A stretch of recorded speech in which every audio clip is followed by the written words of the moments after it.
जय हिंद दोस्तों, आप देख रहे हैं ताज़ा समाचार। भिवंडी में हुआ मॉक ड्रिल, जनता की सुरक्षा के लिए दी गई ट्रेनिंग आप देख सकते हैं इस वीडियो में। वीडियो को शेयर करना, लाइक करना, सब्सक्राइब करना ना भूलिए और लास्ट तक देखिए वीडियो दोस्तों। नवी मुंबईमध्ये आणि मीरा भाईंदर अंबरनाथ वॉटर्स फॅक्टरीच्या त्या भागामध्ये जेणेकरून आपल्या या महत्त्वाचे इन्स्टॉलेशन आहे, व्हायटल इन्स्टॉलेशन आहेत किंवा इंडस्ट्रीज आहे त्या भागामध्ये सुद्धा आम्ही तर हे आता इथे सिनियर तयार झालेलं आहे की सामान्य नागरिक हे कोणी खेळतायत, कोणी इकडे तिकडे फिरतायत असं एक वातावरण असतं।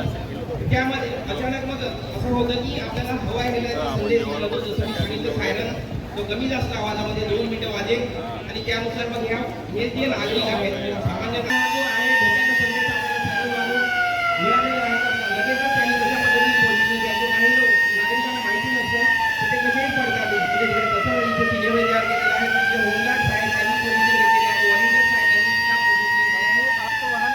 अशा वेळेस कशा पद्धतीने पोलिसिंग घ्यायची ज्या लोकांना नागरिकांना माहिती नसतं त्या लोक कसे की झोपतात किंवा कसे पडतात। तिकडे पहिल्या माझ्या बाजूला जो एक आपला मॉडर्न आहे त्यांनी काय केलेलं आहे, काही लोकांनी बघा तोंडामध्ये रुमाल घेतलेले कानामध्ये दोन्ही कानामध्ये बोटं हे केलेले आहेत आणि जमिनीच्या सरफेसच्या लेवलला झोपलेले आहेत। अशा पद्धतीने आपण आश्रय घ्यायचा आहे, उभं राहून किंवा इकडे तिकडे पळापळ करण्याची आवश्यकता नाही किंवा करू नये। आणि हे जे सिच्युएशन आहे हे सायरन वाजल्या धोक्याचा संदेश वाजल्यानंतर काय होते की आपल्याकडे धोका निर्माण झालेला आहे, शत्रू राष्ट्राची विमानं आलेली आहेत किंवा हवाई हमला होणार आहे, बॉम्ब पडणार आहे किंवा आणखी काय मिसाईल पडणार आहे। तर असा आपला दृष्टिकोन सोडून एक सिनेमा तयार केलेला आहे की एक बॉम्ब पडलेला आहे आणि थोड्या वेळाने अजून आपल्याला क्लिअर संदेश मिळाला नाही तर तुम्ही अजून सुद्धा हल्ला होण्याची शक्यता असते किंवा आणखी एखादा बॉम्ब पडण्याची शक्यता असते। शत्रू राष्ट्राचं हवाई हल्ला पडलेला असं सिनेमा तयार केलेला आहे, त्याच्यात काही लोक जखमी झालेले आहेत। ते समोर जे आहेत ते त्या पद्धतीने असे झोपलेले आहेत।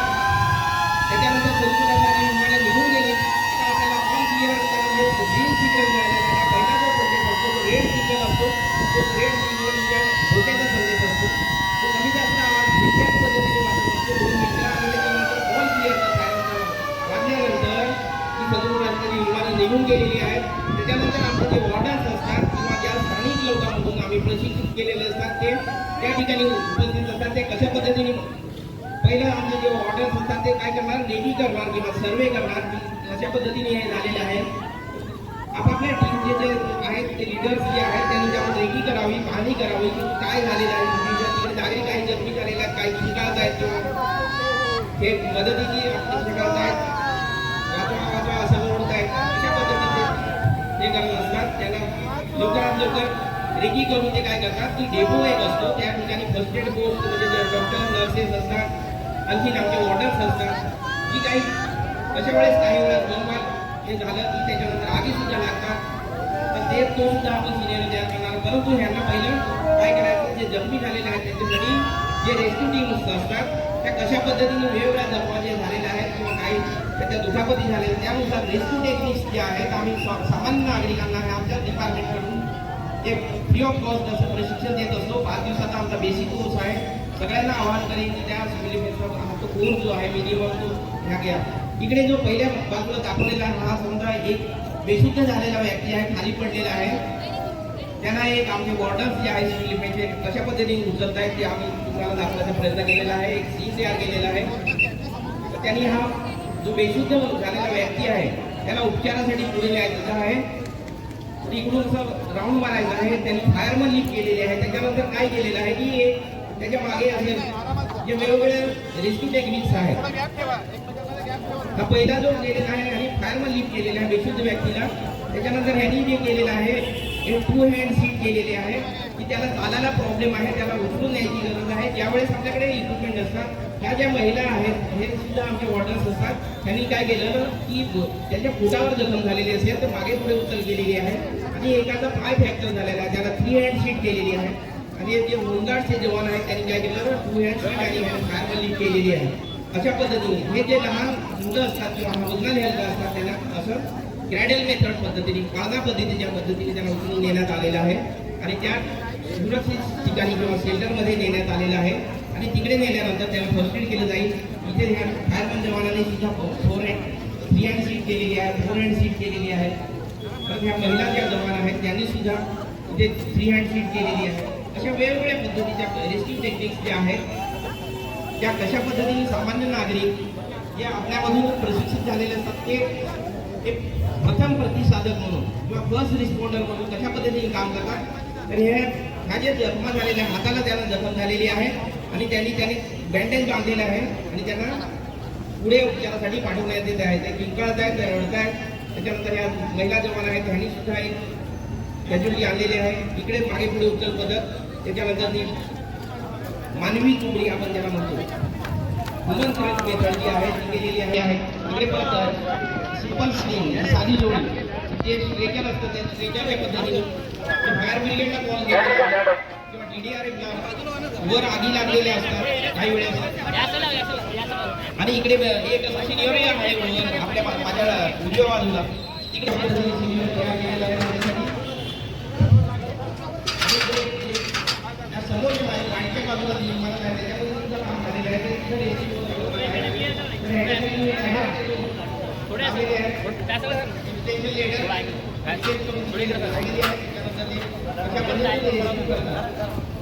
ते दाखवून आम्ही त्याच्यानंतर माझ्या डाव्या बाजूला बॅक साईडही इमारत आहे.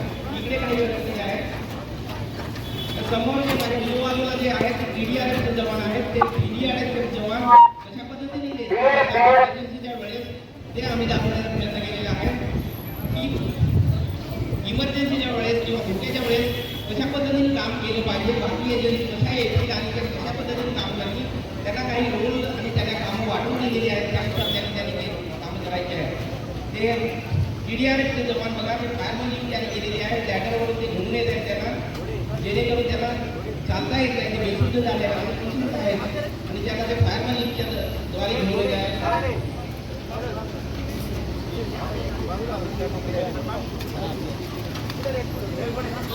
आणखी त्याच्याकडे 3 कॅज्युअलिटीज आहेत आणि त्या 3 कॅज्युअलिटीला घेऊन कशा पद्धतीने जवान येत आहेत TDRFचे जवान येत आहेत त्याचा पण प्रयत्न करतोय आम्ही.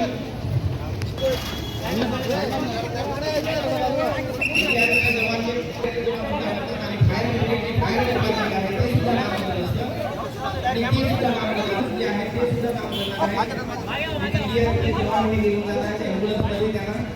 तर इकडे दुसऱ्या माळ्यावरून किंवा टेरेसवरून इथे त्यांना सोडण्यात करतील ते त्यांनी रूप बरोबर फिक्स केलेले ज्याला 4 पॉईंट मेथड असं म्हटलं जातं.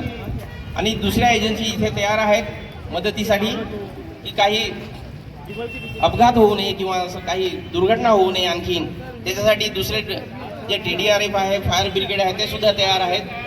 इथे BA सेट परिधान करून काही जवान आपल्याकडे दिसत आहेत. अशा पद्धतीने हे स्ट्रेचर एक दाखवलं डमी कॅज्युअलिटी असं दाखवलेलं आहे. लाईव्ह कॅज्युअलिटी सोडलेली नाही आहे. तर अशा पद्धतीने स्ट्रेचरवरून सुद्धा आपण त्यांना खाली आणू शकतो. त्याच्यानंतर इम्प्रोवाइज स्ट्रेचर सुद्धा आहेत.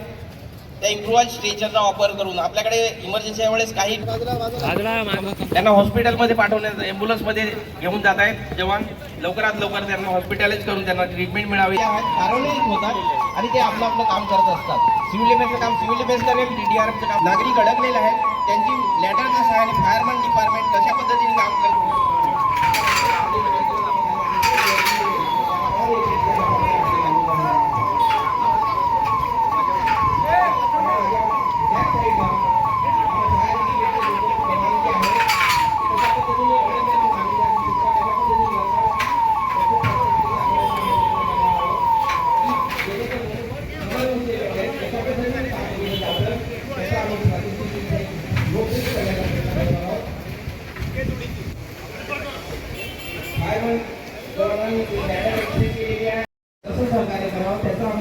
दाखवलेलं आहे आणि त्या पद्धतीने धोक्याचं सायरन ज्या पद्धतीने सांगितलं 2 मीटर किंवा अप-डाऊन आवाजामध्ये किंवा कमी जास्त आवाजामध्ये जो वाजेल त्यावेळेस अशा पद्धतीने आश्रय घ्यायचा आहे.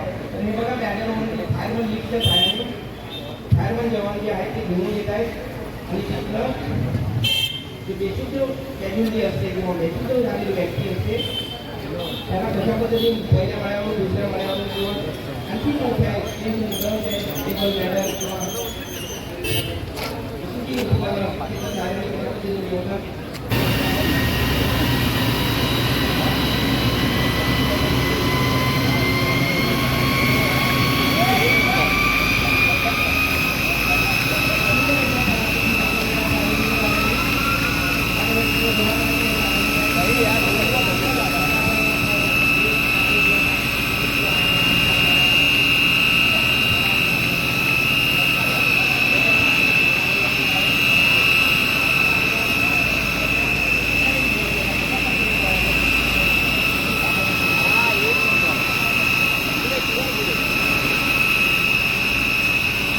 किंवा ऑपरेटिंग कटर आहे जे रिप कटर म्हणून ओळखलं जातं. खूप काही सेकंडमध्ये 16 mm पर्यंतची हार्डनेस स्टील हे सुद्धा कापलं जातं. दुसरं आहे ते मॅन्युअल कटर आहे जे मॅन्युअल शिगा जे कापायचे असतात त्याच्यासाठीचं एक कटर तिकडे तुम्हाला प्रॅक्टिकलमध्ये आणि रेस्क्यू कॉल येत असतात त्यावेळेला आमच्याकडे बऱ्याच प्रकारचे इक्विपमेंट्स असतात, स्मॉल गेअर्स असतात. त्याच्या सहाय्याने जो विक्टिम असतो त्याला आम्ही रेस्क्यू करायचं काम करत असतो. पहिलं आमचं काम असतं सर्च करायचं, त्याच्यानंतर त्याची सुटका करायची आहे. अशा प्रकारे आमचं काम चालतं आणि त्यासाठी आम्ही आमच्या अग्निशमन विभागाचे इक्विपमेंट्स आणून ठेवलेले आहेत. त्याच्यामध्ये victim location camera, thermal camera, त्याच्यानंतर कटर, हायड्रोलिक कटर, स्पॅडर कटर अशा प्रकारचे साधन सामुग्री अग्निशमन विभागाकडे आहेत. त्याचं आम्ही तिथे प्रदर्शन मांडलेलं आहे. तर आम्ही त्याचा थोडाफार डेमोशन तुम्हाला दाखवू शकतो. ड्रिल मशीननी आतमध्ये एंट्री होल करून आपण त्या आतमध्ये कोणी अडकलेलं आहे का नाही ते पाहू शकतो. असे काही कटर आहेत. काही विक्टिम लोकेशन असेही कॅमेरा आहेत की जे पाण्याच्या आतमध्ये. मनपा माननीय आयुक्त ऑफिस, माननीय पोलीस अधिकारी कर्मचारी, सर्व पंचायत समिती, पोलीस पाटील सुद्धा आलेले आहेत. आरोग्य विभाग आहे, अग्निशमन दल आहे, वाहन विभाग आहे, मनपा आयुक्त, सुरक्षा, TDRF, होमगार्ड्स, नागरी संरक्षण दल आणि लोकप्रतिनिधी सुद्धा, आमदार सर सुद्धा आलेले आहेत. हा सर्वांनी आणि सर्व जमलेले नागरिक आणि माझे जे काही ते नागरी संरक्षण दलाचे वॉर्डन्स, TDRF चे जवान, अग्निशमन दल, TDRF और इतर कर्मचारी ने इसमें भाग लिया. कुछ कैजुअलिटीज को पॉजिटिव लेकर घर पे भेज दिया गया है, कुछ कैजुअलिटीज को हॉस्पिटल किया गया है, कुछ कैजुअलिटीज को TDRF से बचाया है. आग लगी थी उसे अग्निशमन दल ने बुझाया है. सामान ठीक, जवान ठीक. आपका अगला आदेश कुमार. Yes sir. 20 कैजुअलिटीज को फर्स्ट एड करके घर पे भेज दिया गया है. 5 कैजुअलिटीज को हॉस्पिटल किया गया है और आग लगी थी उसे बुझा दिया गया है.